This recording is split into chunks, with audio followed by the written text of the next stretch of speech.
This is the Bates Bobcast, our weekly podcast where we take a look at the week that was in Bates athletics. My name is Aaron Morse, and this week we're looking back on not one, but two track and field state championships. Women's basketball picked up a big conference win, and the squash teams did quite well at the NESCAC Championships. All that and more coming up on the Bates Bobcast.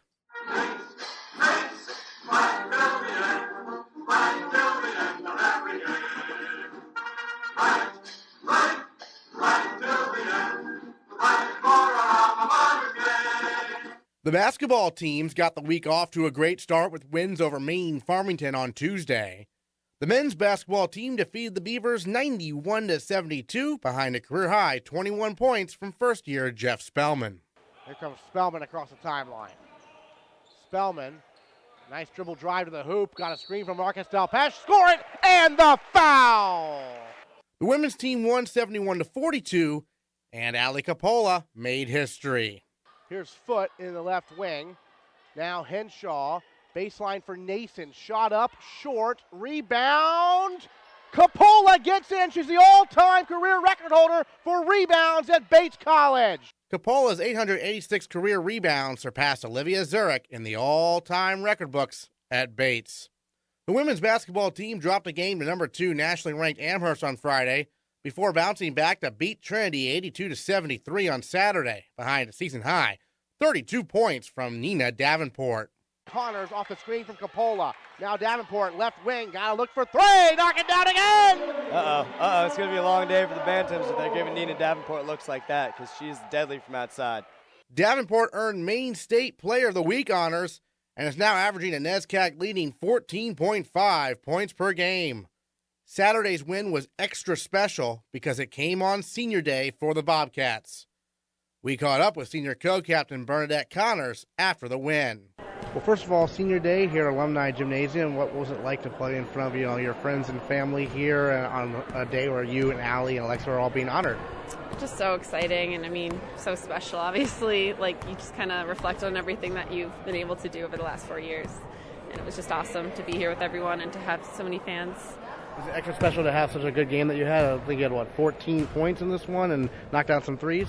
It was special that everyone played really well and, we got away with the win, and now we'll make playoffs, so we're really excited. What does it say about the team? Obviously yesterday a tough one against Amherst and National Power. What does it say about the team able to bounce back and get a nice victory today? What was the attitude in the locker room after yesterday's game going into today's game? We knew Amherst was a great team, so all we could do was take away their intensity and the little things that we did do well and just carry that intensity into today's game, and I think we did because we started off really strong. Head coach Allison Montgomery also joined the Bobcast following the victory. We've talked a couple times this season, at the end of last season, just about our approach to threes. Nina is just so streaky, and when she's hot, and she had a heat check there in the second half. But, she just, shot the ball really well. Bernie hit 2, Carly hit a couple. I think just, lots of good energy today, and I think they were just playing and not kind of overthinking and just catching in rhythm and shooting. So definitely not the plan, but just, a really good shooting night. Definitely seemed like they were, in great spirits on senior day and everything, able to bounce back from yesterday, right? What does that say about the team? Yeah, I think I was definitely expecting them to be focused in that way, knowing this was going to be a tough game. But I think, coming out to that start was awesome because obviously from then on the game was pretty even.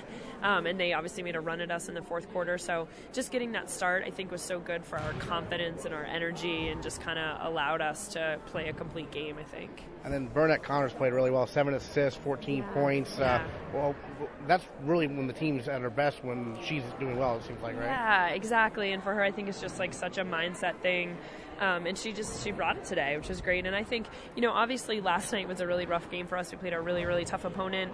But I think she started with that last night. Just, we've been coaching her a lot to really attack the basket hard. When she does that, she comes off ball screens hard. She's really hard to guard and creates other opportunities for her teammates, as in her 7 assists. So, she was just really, really focused today, I think, for her last senior day. All right, yeah. Senior day here, it's pretty cool to have all the family and friends, right? Yeah, it's nice, just a nice environment.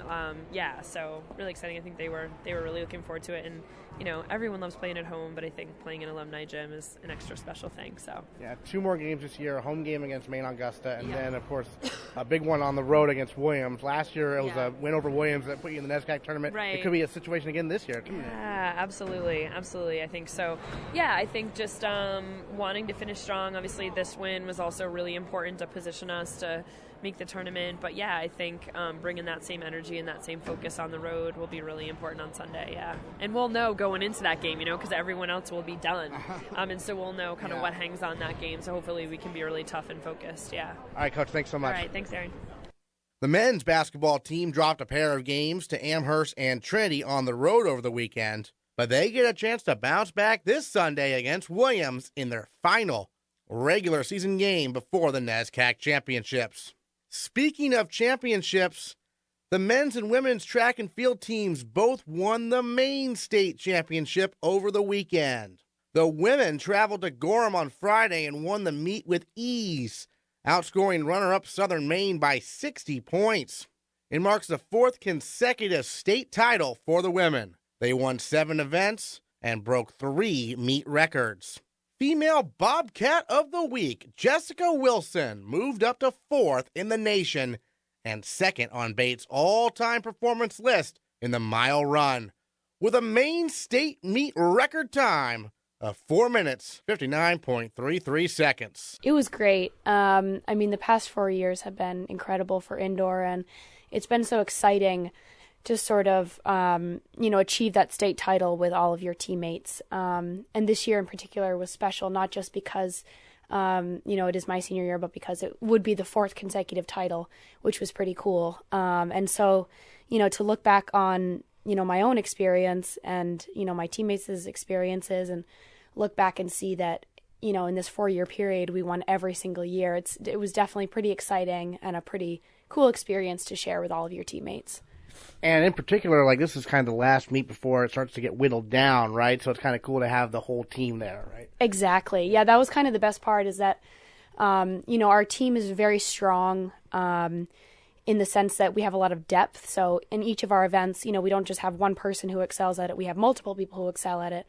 And so we had multiple women who were competing in 2 or 3 events, which was really exciting to see. And it was also very exciting because for many of our teammates, this was actually the last meet of the season. And so, for example, one of my fellow seniors, Hannah Wilson, it was her last meet, and she ran her race, and she actually won her heat. And just seeing, how happy she was, that was a really rewarding experience. And just to see everybody sort of come together in that last meet was a really cool thing. Great. And then for you personally, you broke 5 minutes in the mile. I imagine that's been a goal for a while. Yeah, definitely. I've never actually run a sub 5 in an open mile before, and so that was very exciting.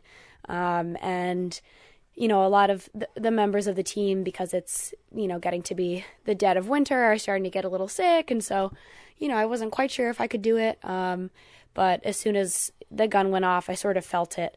And I ran the mile with my teammate, Sarah Rothman. And, we sort of went at it with a positive attitude. And I think that together we really sort of took down the mile, and it felt pretty good. What did it mean to you to break the meet record for the mile also? Did you know right afterwards that you'd done that? Yeah, I definitely didn't. That was pretty cool. That was exciting. And it's interesting, too, because the year before, the woman who broke it, Sarah Kelly of Bowdoin, I was actually running against her in that race. And so I had no idea that I actually broke it. But it was definitely very exciting and definitely felt good to have that. Moving forward, what are some of the major goals for you personally and then for the team in general? Sure, yeah. So this coming weekend we have the Valentine's Day meet at BU, and then we'll have our New England meets, and then we will have the Tufts Last Chance meet, and then, fingers crossed, there is the Nationals meet. And so, we'll kind of see what happens there. Some of our teammates, such as, Allie Hill and Sally Cisse, are very likely to go on to the Nationals meet. And so for them, I think that's sort of where they're looking towards. The DMR, for the women is always sort of a goal to go to nationals.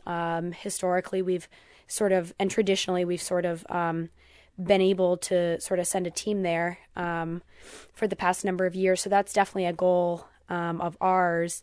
And then there's, many other athletes such as Shristi Sunil, and there are a few other athletes as well who definitely have a shot at making nationals. And so I'd say that's very exciting as well. And then for those who's, there's also going to be the Tufts Last Chance meet, and there will also be the New England meet and the Open New England meet. And so I think everyone, regardless of sort of where they're aiming for, is excited for those upcoming meets because those are very exciting. We don't have a NESCAC meet. We have, New England Division 3s, which is essentially NESCACs plus MIT. And so, Right. So it's that'll definitely be an exciting meet. And we always try and sort of, come together as a team and do our best in that meet. So I would say looking forward, definitely excited for New England Division 3s and looking forward for whatever comes after. Well, you touched on individuals with chances to go to nationals. Don't sell yourself short. You're fourth in the country in the mile. What's that like to be so high up right now in the country in that category? That's really exciting. And it definitely is still early. And so you never really know what's going to happen. But, and the thing about the mile is that, no matter what, I think what I would do is I would, if we did have the opportunity to go for the DMR, I would probably run in that mile, the last leg, that mile leg. And so, personally, it definitely is a bit of a confidence boost and definitely feels good. But again, you never know what's going to happen.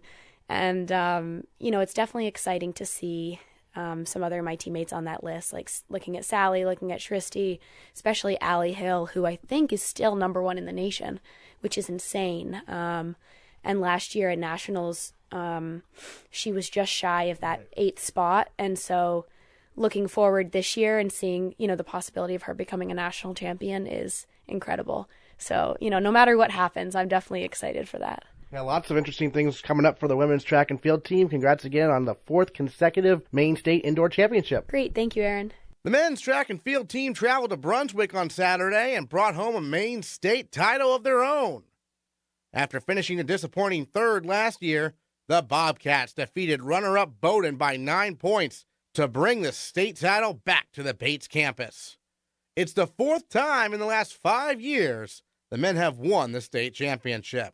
Senior captain Patrick Griffin won the 800-meter run and ran the anchor leg of the Bobcats' victorious 4x800 relay. He earned the Most Valuable Track Athlete Award for the meet, and he is our male Bobcat of the Week.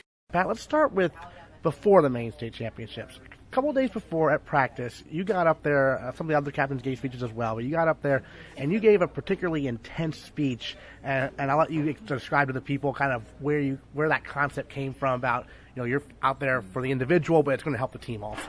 Before kind of explaining it, I guess it was a little bit exaggerated when I did it, would be the best way to explain it, but the premise behind what I was saying was that a lot of time in track it is an individual event. I mean, minus things like relays, and sometimes people often use something, I described it during the speech as team rhetoric, where they tell you to do things for the team, but a lot of the time people, or at least for myself, while I am motivated by things that help the team do well, predominantly motivated by wanting to strive for individual success. And I find that when you focus a lot on trying to do well for the team as opposed to doing well for yourself, sometimes it makes you lose focus on what you should be doing that's best for the team.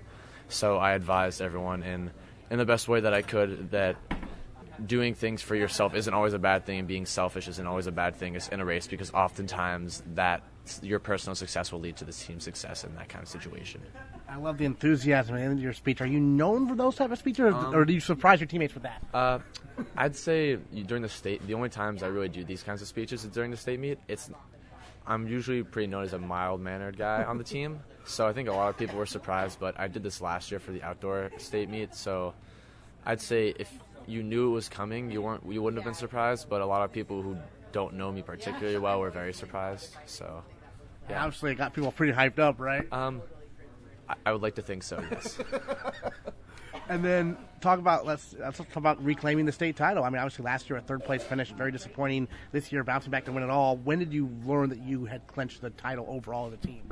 I would say that we were I mean, it was just really close through and through, and Coach never really likes to let people know exactly where we stand just because he doesn't want people to know, like if we're doing pretty well, because, I mean, it was a 9-point meet at the end of it, which means that at the very end, it was really close, assuming relays didn't get DQ'd, which it's really unlikely that would happen, but, that's always kind of a scary thing to think about, especially. But I think the time I knew that we had pretty much had it done or had it in the bag was before we started the 4x8, which is when I ended up running, because I think at that point we were up by 7 points, which means that, and I think there were only 4 or 5 people in the heat, so we would have had to, based off of the performances that I'd seen from the other 4x8 teams, I knew that as long as we ran what we were able to run, we would be fine. So I think that was when people kind of knew, and I think that's one of the reasons we saw a lot of energy during the 4x8, during the blackout relay. Yeah, and for fans who don't know, tell us about the blackout relay and the tradition of that. Well, I guess the tradition of the blackout relay is that in one year there was a really big snowstorm, and then during the 4x8, while they were running it, the lights went out, and as opposed to stopping the actual relay, people kept running, and so the runners could tell where to go. A lot of the spectators kind of moved into the outside lanes, and were yelling very loudly, so the runners would kind of know where to go. And I guess that's the premise behind, or at least what I know. Yeah, they turn on the lights on purpose now. Yeah. And what's it like? Is it pretty cool to run in those circumstances? Yeah, it's really cool because the meet's pretty packed as it is, and when it's the last event, so almost everyone's usually done with their cool downs or running, so almost everyone's watching and everyone's cheering and getting really excited for it, which is always really cool because from someone who's running around the track while this is going on, almost every inch of the perimeter of the track is just lined with people, which is something you don't really see that often. And you ran the last leg, right? Yeah, I ran the anchor leg. So when you crossed the finish line, you won the relay. You knew at that moment you remained state champion. What was going through your head?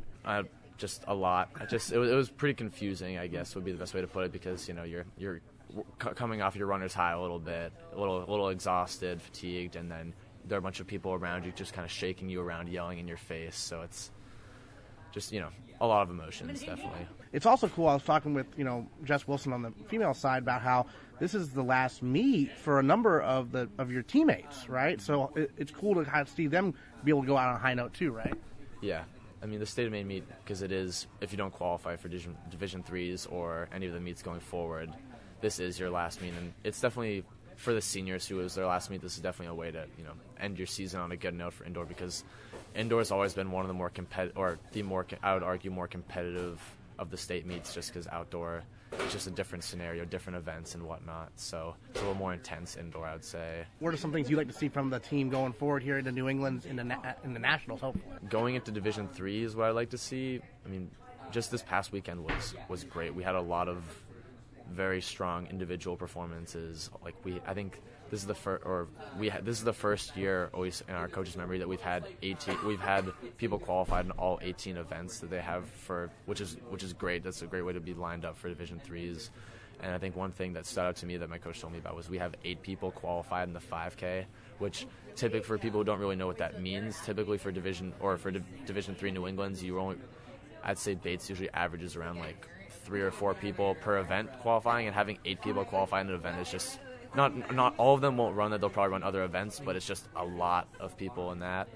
But I guess it'll be pretty hard to carry that energy over into Division 3s, but I would really love to see just people keeping at least a little bit of that intensity that we had this past weekend, and kind of just striving to do what I know there are a lot of guys who are young, kind of just raw, and I'm really hoping they, come to this meet, don't succumb to the pressure of running with some of the best runners in New England for Division 3, and step up and get some better performances in. The Alpine and Nordic skiing teams combined to finish 8th out of 16 teams at the UVM Carnival over the weekend. Standout performers included senior Sadie James for women's Nordic skiing. She finished 9th out of 90 collegiate skiers in the 10K classical technique race on Saturday. And sophomore Michael Cooper for men's alpine skiing. He finished a career-best 9th in the slalom on Saturday out of 83 collegiate skiers. Cooper joined the Bobcast to talk Bates skiing. When you crossed the finish line there in your second run in the slalom, what was kind of going through your mind? You knew your time was pretty good just in your head, kind of? Can you feel it? Well, it's actually, so they set for second run, it was a much more technical course. There's really swingy sections. Like in one of the flat parts, you feel like you're going so slow. So you can never really tell completely. I knew I skied pretty decent on the top part of the course, but didn't really have an idea of how it was. I mean, I was just so tired, and it's always just like kind of crazy just with, you just never know like how it's going to be. But got through the finish line, and some of the other members of the Bates ski team were down at the finish and had the timing there, and so they knew I had skied pretty well second run as well, and moved into the top 10, which was pretty awesome. Great. And then obviously, I mean, in alpine skiing, it's the women's team and the men's team. You're basically one team, essentially, just separate races. And so it was pretty cool to see Hannah Johnson do so well also, right? Yeah, definitely. Hannah and I actually went to high school together, and so it's pretty cool to like see her and like her like successes over the years. So she's definitely, I think that was one of her better results this year. It was 12th place. So it's really awesome to see how the women's team is coming in pretty strong this year. I think overall the team has had a lot more success between this past weekend especially, and then some of the other skiers like Kelsey Chenoweth has been placing top 5 in the GSs. So I think overall the team has been pretty strong this year, and I think that's super exciting. At least for me, just super stoked to see everyone and how they're improving. Yeah, because you see everyone. You can see certain weekends, some people have the potential to finish, top 15, even top 10, and if it could just all come together for everyone one weekend, the potential's there, right, to really finish high up. Yeah, I mean, we had girls skiing in top 10 runs first run, and then obviously, unfortunately, going out second run. I mean, that's kind of the brutal thing about ski racing in general is that you could be doing everything right that entire day and skiing your best skiing, and then it just up to some little rut or your skis or something hooked up on the ice, and it just you end up crashing or you end up missing a gate or something. But yeah, I think if we all skied our potential, we could have a very strong finish. So what are you working on this week leading up to your next carnival? So the Dartmouth Carnival is pretty flat. So what we're working on is a lot of flat skiing, essentially trying to build energy throughout the ski, and especially in the slalom, because the slalom hill is even flatter than the GS hill. But yeah, I think just charging really hard is a really key thing to do for at least the Dartmouth hill. Is it nice your second go around here? Because obviously last year was the first year kind of getting used to the carnival circuit, and now this is old hat for you now, right? Yeah, I mean, basically, I mean, a lot of the carnivals last year I was just starstruck almost by how fast a lot of these guys are and a lot of these girls are, and so you're kind of just going with the flow the first year, obviously trying as hard as you can, but it's such a new, you're on a new hill every race, and so this year knowing what the hill is definitely can prepare myself a little bit more, and I know that the team's going to be a little bit more prepared for the hill itself, and so I'm thinking it could be a strong weekend for us. All right, Michael Cooper, thanks so much. Yeah, no worries. Now it's time to talk about the NESCAC Championships. The men's and women's squash teams competed at the NESCAC Championships at Amherst over the weekend, and the men finished runner-up to national powerhouse Trinity. Senior Ahmed Hatata got a big win over fellow All-American Rick Penders at the number 1 position in Sunday's championship match. On the women's side, Bates fell to Trinity in the semifinals before taking 3rd place with a dramatic 5-4 win over Middlebury on Sunday.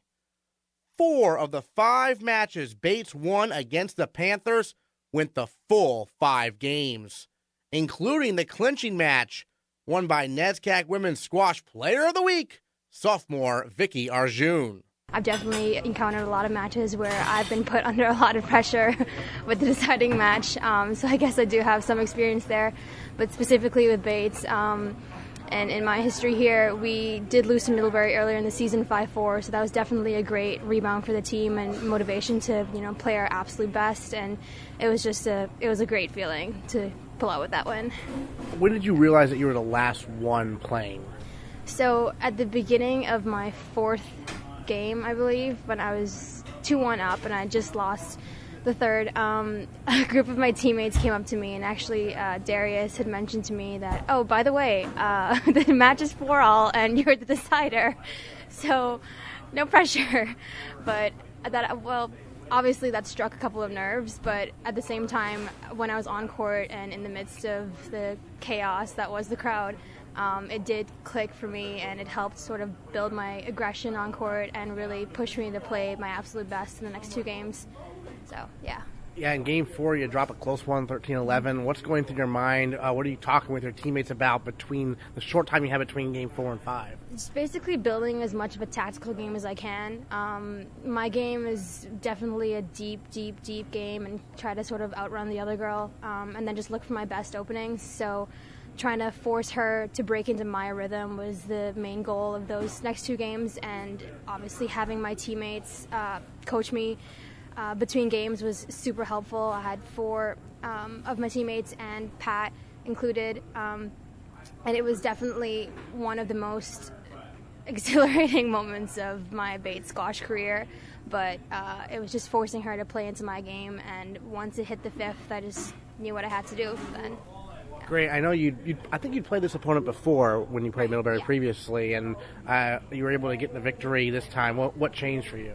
So when we had previously played Middlebury, I'd lost 3-love to the opponent. I was a little injured at the time and knew that definitely wasn't my best squash, but in that moment, you definitely don't want to relive that 5-4 loss again. So once that 5th game hit, I knew that no one on our team wanted to feel that way, and if I can pull this out, that would definitely turn the table and make us feel absolutely phenomenal towards the end. So the men had not started yet against Trinity at this point, right? So everyone was watching. No, yeah. Yeah, everyone was watching the 5th game. So what was that atmosphere like to have all eyes on you for that 5th game? It was crazy. At some points, I'd look back into the crowd for some inspiration and then notice that the balcony and the bottom of the courts, which is just the glass wall, was packed with Bates and Middlebury parents, players, coaches, everyone. I think only a few of the guys would have wanted to start their matches, but they actually tried to maybe delay some of it because they were all lined up at the bottom cheering and yelling for me, and that was honestly one of the most motivating and most inspirational moments, just to see my team being able to support me in that time, and it was just a huge boost for me in that 5th game. And when you won the game, 5th game, what happened? Did people rush the court? Did you come off the court? How did it go there? Well, because there were 2 layers to the building, obviously everyone who was upstairs sort of ran down. But as soon as I came off the court, the first thing I did was just hug every single one of my teammates who was there to support me. Everyone on the women's team, the 2 captains, Emma and Charlotte, they had just won their matches in another crucial 5-setter. But in that moment, being the deciding match, I think that's where everyone's nerves were a bit lifted, and it honestly was a moment of celebration for parents, coaches, and players, and all of my teammates kind of dogpiled me at that moment, but it was just a amazing feeling afterwards. And everyone, especially Emma and Charlotte, must have been thrilled to beat Middlebury, because that's like a rival for you guys. It's been a few years since you beat Middlebury, so that must have been pretty cool too, right? Yeah, in our team huddle, I could see it in their eyes that they were just dying to beat them before they were leaving their bait squash career. So, I mean, I was obviously more than happy to fulfill that goal for them. But again, it's a team effort, and I can't thank everyone enough for how hard they played that day, and definitely see it in the results.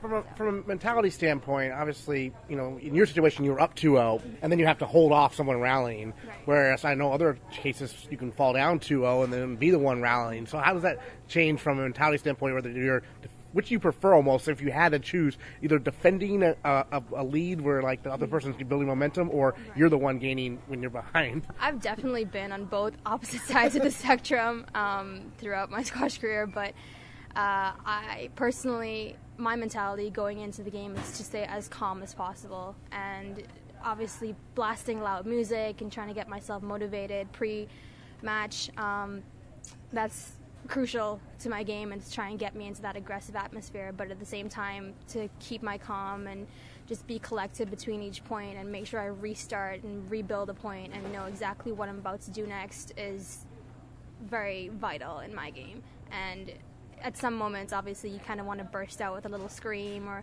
a little something to sort of keep you going. But again, it's that calmness that I'd like to pride myself with, and to sort of, just do the best I can in that moment. So great. I guess last question for you. Obviously, we got Team Nationals coming up. I know last year you all were in the C flight. It was kind of disappointing. You won the C flight, but you wanted to be in that B flight. This year, sure as heck looks like you're going to be in the B flight. How excited are you for that? I'm super excited. Considering that last year we we're in a tough situation, but we made it the best that we could. We went in this season knowing that, battling tough teams like Williams and Middlebury and Amherst were going to be completely crucial to us being in the B flight. And again, that's what motivated our seniors and the players who were there last year experiencing that C flight victory, wanted to relive in this season. So knowing that we have solidified our position is a great feeling. We told the girls to just reimagine reliving that moment where we beat F&M and then the loss to Middlebury and everything that can sort of inspire you to play better throughout nationals. And I think it's going to be a great feeling because we're going to be playing much harder teams, but again, it's going to be a much higher level of competition. So yeah. All right. Looking forward to it. Vicky Arjun, thanks so much for joining us here on the Bobcast. All right, thank you so much. Head coach Pat Koster gives his perspective on the Bobcats' performance at the NESCAC Championships. Yeah, the guys played great. They were fired up, ready to go. In a good mental space, and physically they've been playing really great squash these past few weeks since the Middlebury loss at Middlebury. I think they gained a lot of momentum with the F&M victory, and it was a little bit of a different setup this time. We were expected to beat Williams, and so that was, as a coach, it was a little bit tough and nerve-wracking, stressful going in, knowing that we were the strong 2 seed and expecting to win, and trying to gear up the guys that way. But they came through. We had some really close matches. It was a lot closer than a 7-2 win. I'm really proud of the way they played. They fought hard. They were tougher in the end and stronger in the end and when they needed to be. So it was great. So many matches going on at once. You mentioned it was closer than the 7-2 score indicates. So what are you focused on there? Which players are you trying to focus on? Are you trying to balance it between everyone going on at once, or do you try to consult with the players who might maybe need it the most? Yeah, well, I've been doing this for some time now, and I realize that there's not a whole lot I can do while they're playing. Yeah. So what I try and focus on is just making sure that they're okay, win or lose. I know that sounds really corny and cliche, but win or lose, I want to make sure that they're okay. There's 90 seconds in between each game, and a lot of positive reinforcement. The guys do a great job of coaching each other positively, and there's a little bit of strategy and a little bit of mental refocusing that happens, but just a lot of reinforcement, positive reinforcement that they can get the job done. We've put them in stressful positions in practice and in challenge matches and other matches throughout the season, and at this point in the year, they know exactly how to win, and they're built to win. They come in, even the first years, guys like Graham Bonnell and Mahmoud Yusri, who were in close matches and tight spots, they arrive here at Bates ready to win. It just takes a little bit of time, and once they start playing for each other and for Bates and for the boys, that they'll get it done. Then in the finals, obviously, you run into Trinity, as you would every year, basically, in the NESCAC Championships. Ahmed got a nice win over an All-American there, and Rick Penders. That's obviously huge for him, right? Yeah, he was really focused. He's been training really hard for 5-6 weeks since the new year on that particular match.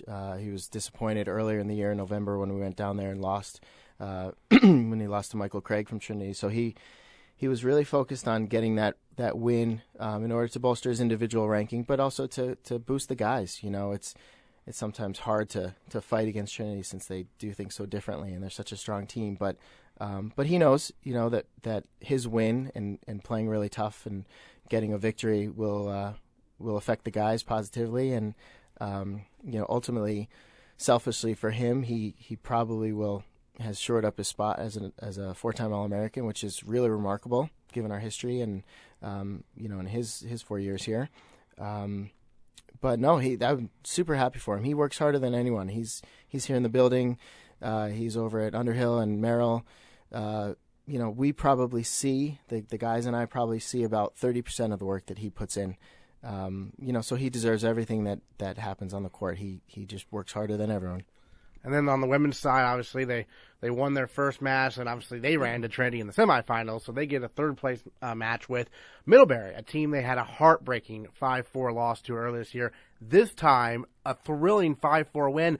Where does that rank? You've been coaching squash for a while. Where does that rank in matches that you've seen? Yeah, that was up there. I think one of the aspects that really stuck out was that our senior captains, Emma and Charlotte, were both down 2-1, and came back and won a 13-11 in the fifth game, which, you don't teach that, first of all, and it just doesn't happen very often where you're down that way. At one point, I was in between games with Emma. She knew exactly where we were as a team. She knew exactly that she needed to win, and that if she had lost, that we would lose. And we looked each other in the eye, and 25, 30 minutes later, it was done, and she had won.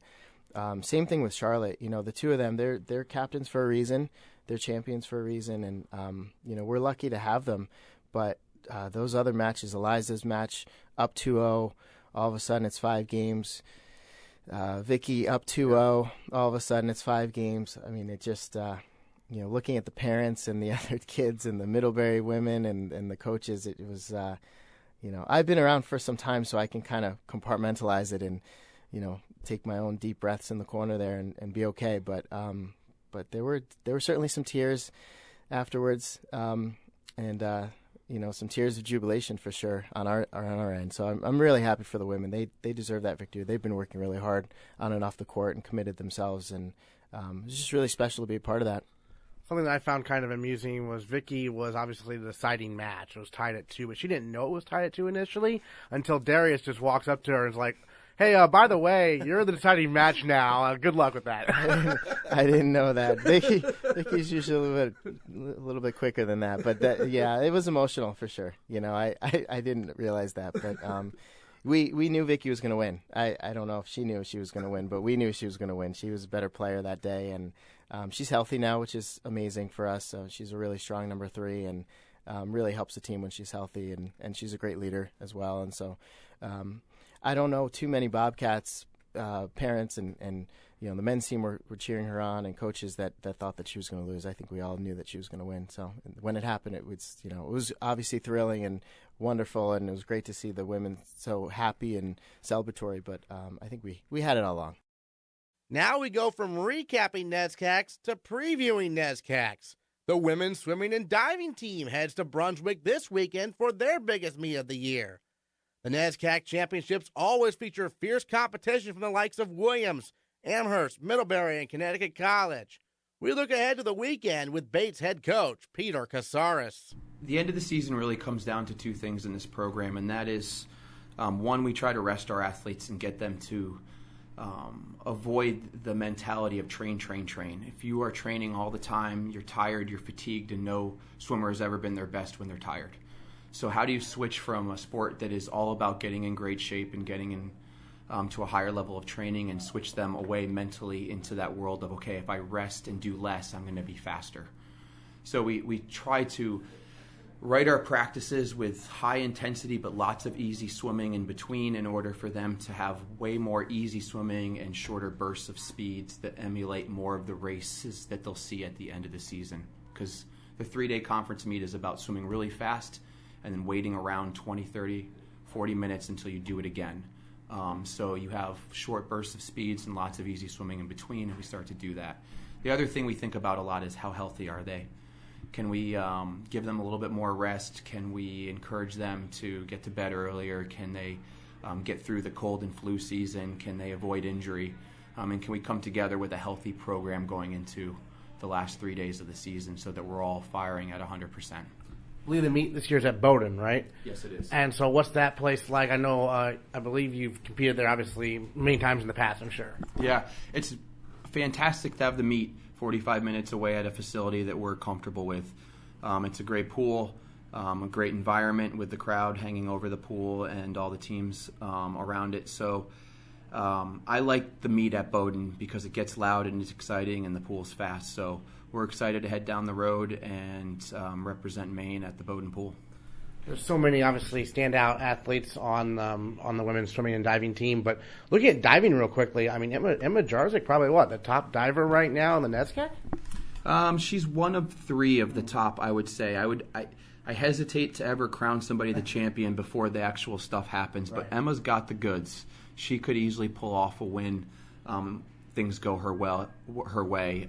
She's got what it takes. But there are 3 or 4 really talented divers, maybe even more than that this year. I'm not particularly positive on that. But she's always she always has a chance to do that, and we have 3 other divers there with her, so she's got a team of 4. Katie Stevenson's back from a concussion. Charlotte Janelle, a freshman who was main state champion last year as a senior, just got past her concussion. And then we have a freshman, Meg Robinson. And so the 4 of them together finally training these last 2 weeks, getting healthy, like I said earlier, and going into that meet should provide a nice little team environment behind the boards, which is a huge benefit for our divers. It seems like maybe have injuries played more of a factor this year than in years past for the team?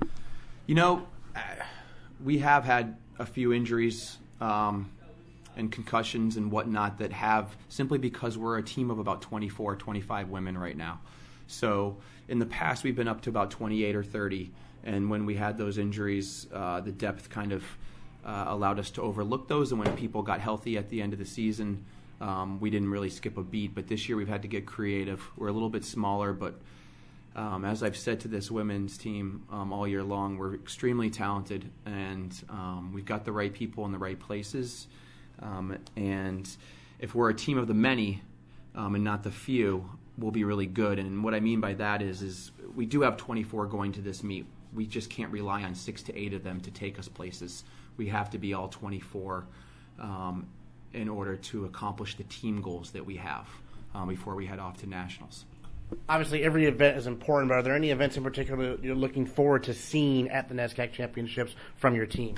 All of the events right now have athletes in them that can do something really special. I think we're strong in the sprint butterflies. I think our backstroke events are exceptionally strong. And to be completely honest, the thing I'm most excited for this year is our relays. I think every single relay we're putting up there has a chance to be all NESCAC top 3. And if things go really well, they could be challenging for national invites in all 5 of them. What do you measure in terms of success? Like, because I know you've mentioned before, you don't worry about what other teams are doing. You're worried more about your swimmers and their times. So how do you measure success? Do you measure in, like, you want to see a lot of personal records? Do you want to see a lot of meet records even? Yeah. Big picture, it's a lot of smiling. Like if they're coming out of their races impressed with what they've accomplished, then we feel like, okay, we've taught them the valuable lesson that swimming and diving can do. And that's, you work really hard, you put in time and effort, you sacrifice some things, you get through the failures and the mistakes, and the good stuff happens at the end. And that's a lesson that I think every college student needs to leave with, is it's going to be tough, but in the end, if I believe in myself, I'll be fast, I'll be successful, I'll figure out a way. After that, we're looking for PRs, personal records. We're looking to see people improve, and that's the measure, is how much did we improve this year from our best times in the past. If you improve and do well, then the place on the board, the scoring kind of takes care of itself. Last NESCAC meet for Sarah DeHare. Obviously, she's had such an amazing career at Bates. I mean, obviously, she'll be, I'm sure, competing at nationals as well, but what has she meant to the program? She has, the impact is impossible to figure out at this point because it's not over yet. Right. But what she has done since she has been here is improve drastically, commit to the program, hard work, attention to detail, doing the little things right, never missing a yard or a practice or the purpose behind the design of the set. She gets it and she works it, and that consistency has been a tremendous teaching tool for all around her that have watched. She's also just brought people along with her. Freshman year, she anchored our 800 free relay with the fastest split in school history, and all of a sudden our first ever women's relay went off to nationals. And ever since that freshman year with those 4 women, we've had 8 the following year, then 10 the next year, and now her senior year, we should have another big group that have gone. So she's been key on every relay that has gone. She's helped every day in training and helping people improve.